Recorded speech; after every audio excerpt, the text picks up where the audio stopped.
Good day, ladies and gentlemen. We are back with another note session for Mr. Felson's algebra class. Today we're going to be talking about exponential decay. Our objective today is to be able to solve problems involving exponential decay and half-life.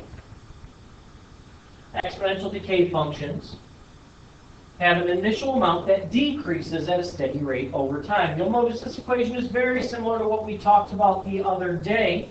The only difference is instead of having a plus sign between our 1 and our rate, we have a minus sign. So once again, we're going to be dealing with yard. So we're going to have a final amount. We're going to have an initial amount. We're going to have a rate or percent as a decimal. And we are going to have a time in years. So let's go ahead and apply this to a problem here. It says a new car in 2005 cost $20,000. The value decreased 16% every year. What is the value in 2011? So to do that, we're going to go ahead. We're going to figure out our different pieces of information that are given to us. And we do not know what the final value of this car is, so we're going to leave that blank. The initial cost of this car was $20,000. It decreased in price 16% every year, so 16% as a decimal is going to be 0.16. And the amount of time, if we look from 2005 to 2011, that is going to be 6 years. Let's go ahead and plug that into our equation here. So we say y equals 20,000. We have 1 minus 0.16 because we are decreasing, and we're doing that for 6 years. If we go ahead and type that in on our calculator, we will figure out what this car is worth.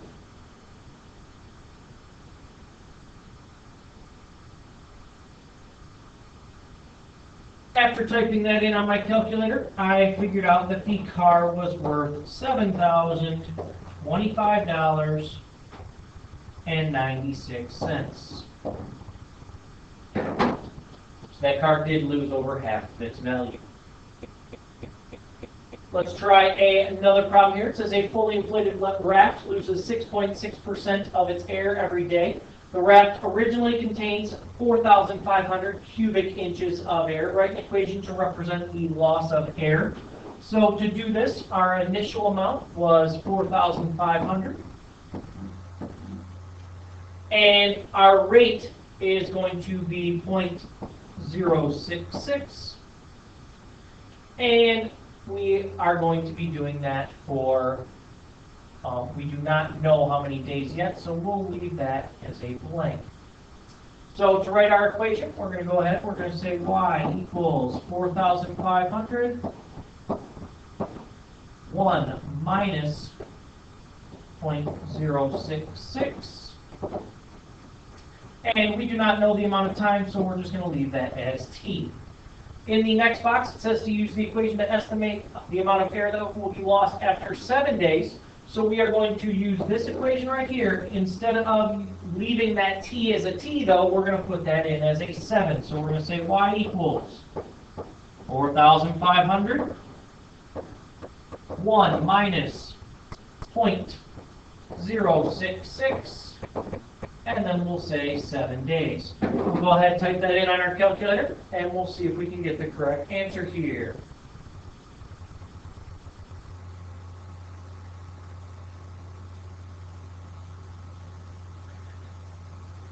After 7 days, that raft is going to have 2,790.23 cubic inches of air. Moving along. The following equation models the evaporation of Lake Dart. What is the rate of decay?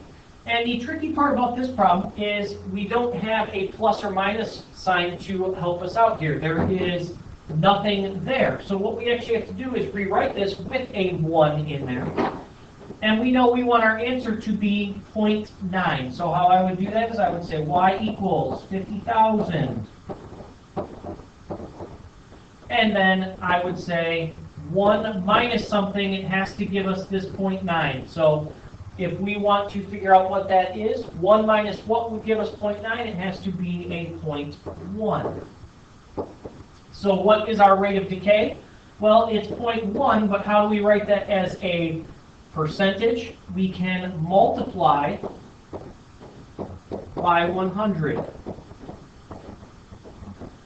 We just do the opposite as when we want to convert it to a decimal. So 0.1 multiplied by 100, that's going to be 10% is our decay rate.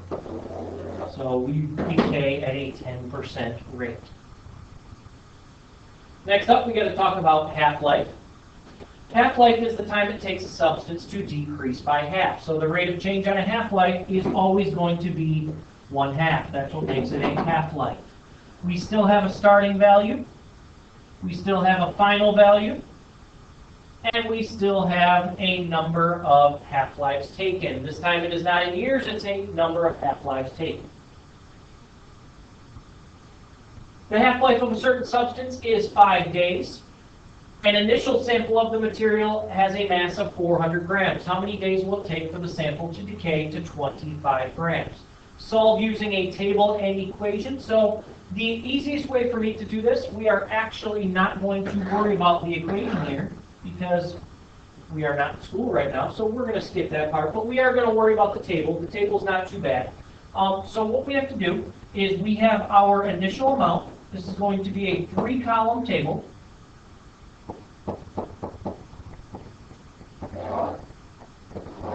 And then we have a half-life.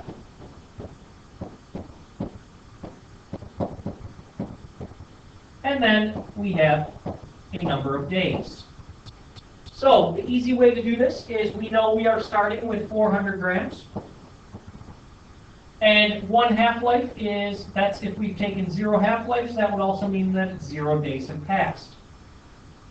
After we take a half-life, we know we're going to have half of what we had before, so we now have 200. That means 1 half-life has passed. If you notice, 1 half-life is 5 days. So if 1 half-life has passed, that means 5 days have passed. Next, we cut this in half again. So we get to 100. That means 2 half-lives have passed. If 2 half-lives have passed, that means 10 days have passed. Next up, we get to 50. That means 3 half-lives have passed, so that means 15 days have passed. Half of 50 is 25, and that means 4 half-lives have passed. If 4 half-lives have passed, that means 20 days have passed. Now, if you notice, it says how many days will it take to get to 25 grams? Well, right here, if you look, we are at 25 grams, and how many days was that? That took 20 days. So our final answer is 20 days.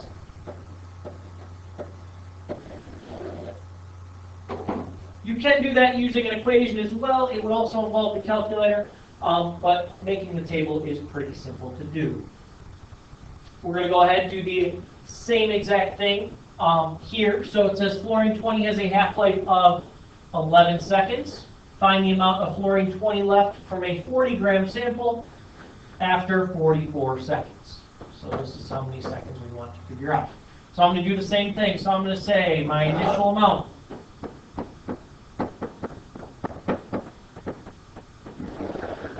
I'm going to say the half-lives.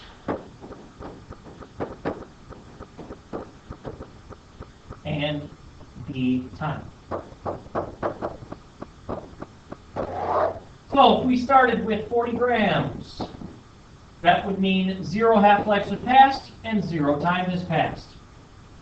Now, if I cut that in half, I get to 20. And that means that 1 half-life has passed. 1 half-life is 11 seconds, so that means 11 seconds have passed. Next up, I'm going to cut that in half again, so I get to 10. That means 2 half-lives have passed, and that would mean 22 seconds have passed. Next up, I'm going to cut it in half again, so I get to 5. That means 3 half-lives have passed. If 3 half-lives have passed, that means 33 seconds have passed. I'm going to cut that in half one more time, so I get to 2.5 grams left. And that means 4 half-lives have passed, which would mean that 44 seconds have passed. which if you look at our original question, it says how much is left after 44 seconds. So the answer for you there is going to be 2.5 grams.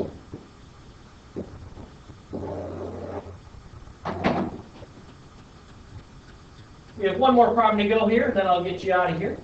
Cesium-137 has a half-life of about 30 years. Find the amount of cesium-137 left from a 100-gram sample after about 180 years. So we will say our amounts.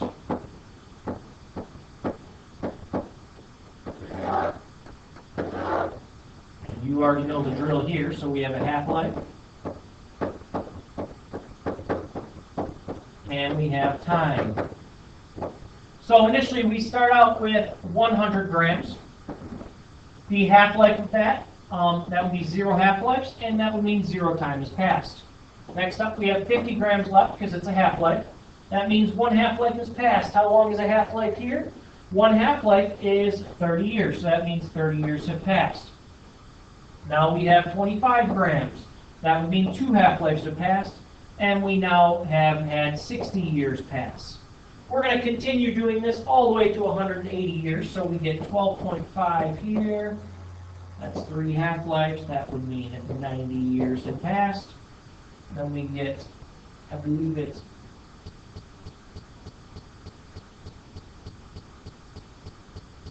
we get 6.25. And that means 4 half-lives have passed. That's 120 years. Divide that by 2. We get 3.125. That means 5 half-lives have passed. That's 150 years. And then we divide that by 2. We get 1.5625. That means 6 half-lives have passed, which would mean 180 years have passed. So how much of the material is left?